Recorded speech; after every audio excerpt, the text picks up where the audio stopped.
उनके बारे में गाल है कानहर जा 25 को आम खा के पर जा किनियो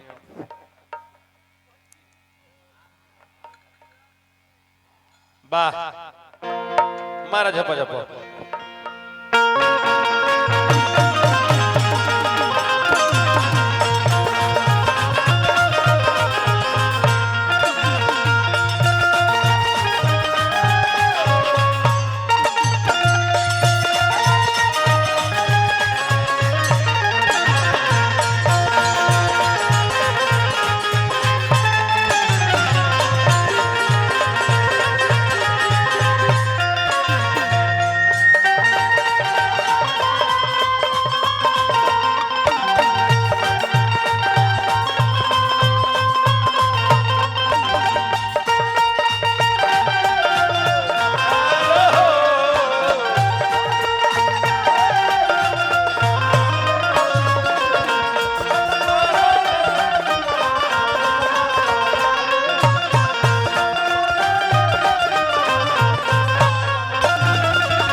आज हम महोत्सव हमने के मनौनी जा हीरालाल चचा के महोत्सव में विदाई कल गई।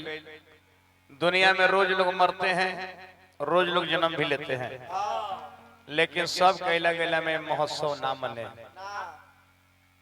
महान आत्मा के सब पर को फूला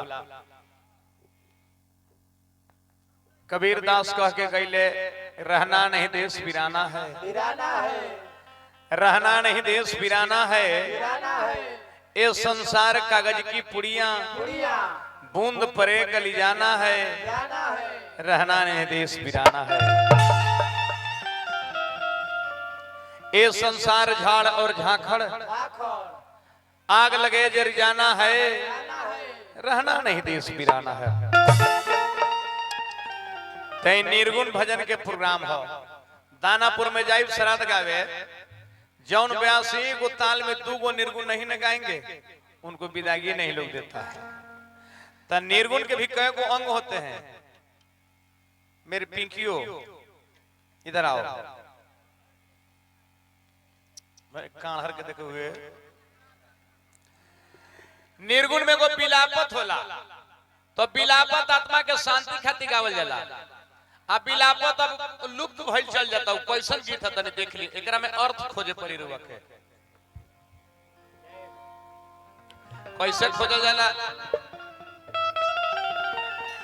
ये बहुत पुराना चीज बा, ये हमने के जमाना के नहीं थे। पुरानिया काका सबनी के सुनले रहने जाता हूं, देखी परोसत है।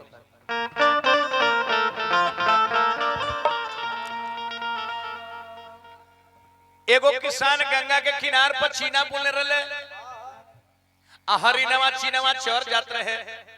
अब विचार करी कि हरिन के बनल बा, किसान के बनल बा, चीना क्या चीज के बना, बहेलिया कौन है, खोजे के परी।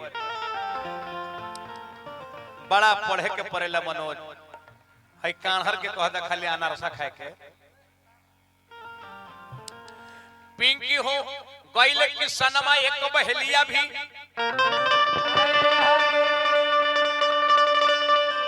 कहल बात समझाई,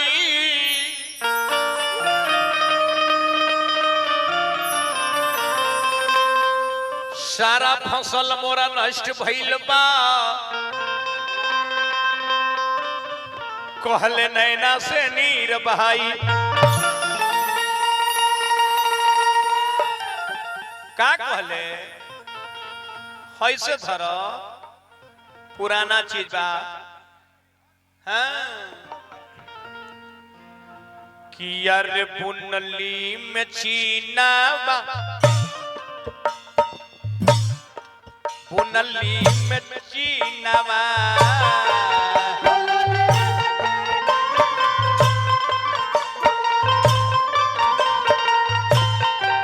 बुनली में चीनावा बुनली में चीनावा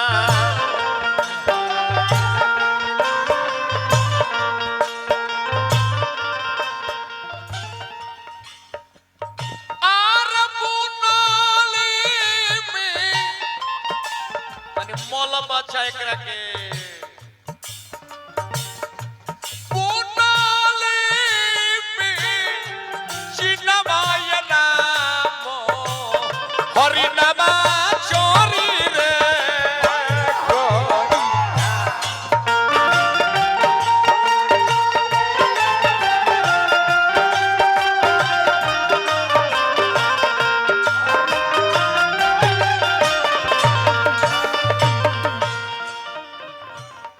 अब गीत संस्कृति हमर लुप्त भइल जाता सब कोई के बस के बात नहीं कुल गावे के हमर पहिल का लोग कैसा रहल जी तनी विचार करी हई देखी तो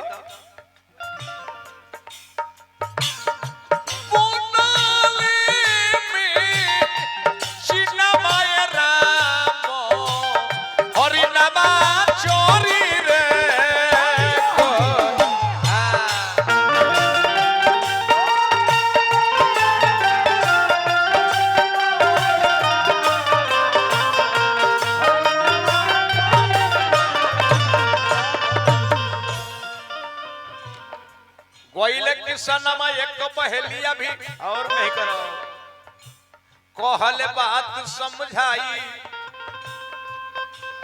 सारा फसल मोरा नष्ट भइल बा कहले नैना से नीर बहाई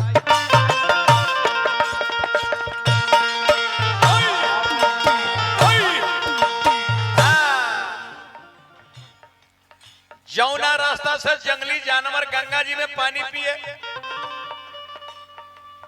वही रास्ता पर अधे श्याम भैया बहेलिया जाल फेंक दिलस आत्मा के शांति खातिर गीत गावल जाला हीरालाल चाचा के आत्मा जहां भी हो मालिक परम शांति दी सरकार जी के दया बने ए परिवार में सुख शांति के बरकत होके अगना के भाग दोरा के सुहाग बन रहे ये गीत बहुत जरूरी रहल जगह पर कोइले किसनमा एक बहेलिया भी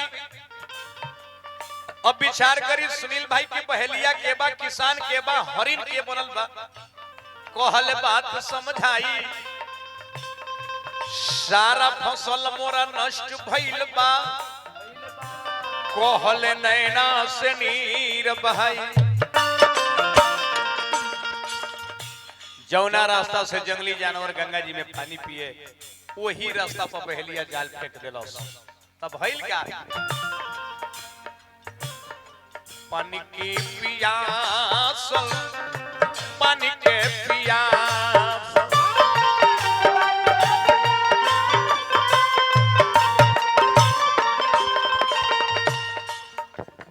हर पुनिया की पियास लो हरि नामा ये जाल गंगा हो तीरा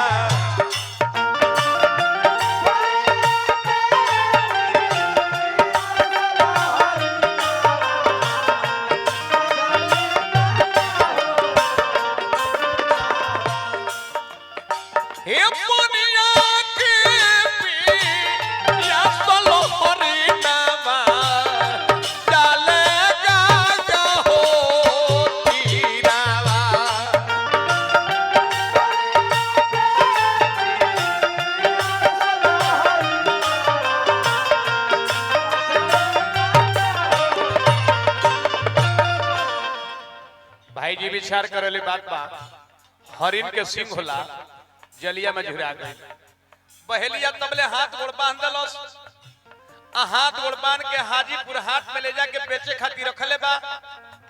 हरनी बेचारी अपना मालिक के खोजे खातिर जंगल में भटको तारी। रास्ता चले वाला के राही कहल जाला, बटोही कहल जाला। जे भी मिलस रास्ता में राही बटोही हरनी बेचारी पूछस, का पूछस? रहिया बटोहिया रहिया